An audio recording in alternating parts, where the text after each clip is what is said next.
எல்லோருக்கும் வணக்கங்க. என்னடா இவ கத்திரிக்காய் எடுத்து வச்சுருக்கான்னு பார்க்காதீங்கங்க. கத்திரிக்காவை நான் சொல்கிற மாதிரி செஞ்சு பாருங்கள், எவ்வளோ டேஸ்ட்டாக இருக்குன்னு பார்க்கலாம். அதுக்கு தேவையான பொருள் என்னென்னு பார்த்துக்கிறோமா? வெங்காயம், பட்டை மிளகா, கருவேப்பிலை, அப்படியே குட்டி குட்டியாக அறுக்குன கத்திரிக்காய். சரி வாங்க சமைக்கலாம். எப்பயும் போல அடுப்பை வச்சுட்டு சட்டி அடுப்பில் வச்சிடணுங்க. சட்டி அடுப்பில் வச்சுட்டு சட்டி காய்ஞ்சதுக்கப்புறம் கொஞ்சம் நல்லெண்ணெய் கொஞ்சம் எக்ஸ்ட்ராவே ஊற்றணும்.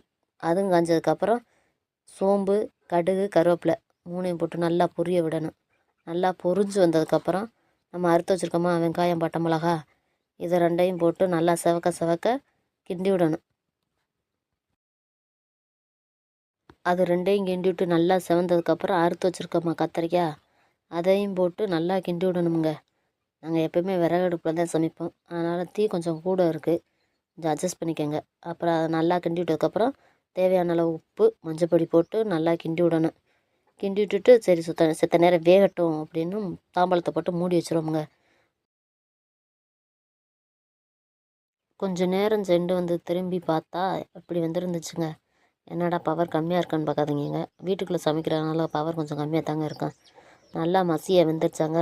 வெந்ததுக்கப்புறம் நம்ம வீட்டில் அரைச்சி வச்சுருப்போமா மசாலாப்பொடி, அதை ரொம்ப போடக்கூடாது, லைட்டாக தூவி விட்டு லைட்டாக ஒரு பெரட்டணுங்க. மசாலாப்பொடி வேகம் தொட்டிக்கு அந்த எண்ணெயிலே போட்டு நல்லா கிண்டணும். கிண்டிக்கிட்டே இருக்கணுங்க. நல்லா சுருள கிண்டணும். கிண்டினதும் இப்படி வந்துடுங்க. இதை அப்படியே எடுத்து பழைய கஞ்சிக்கு வச்சு சாப்பிட்டு பாருங்கள், எப்படி இருக்கும்னு.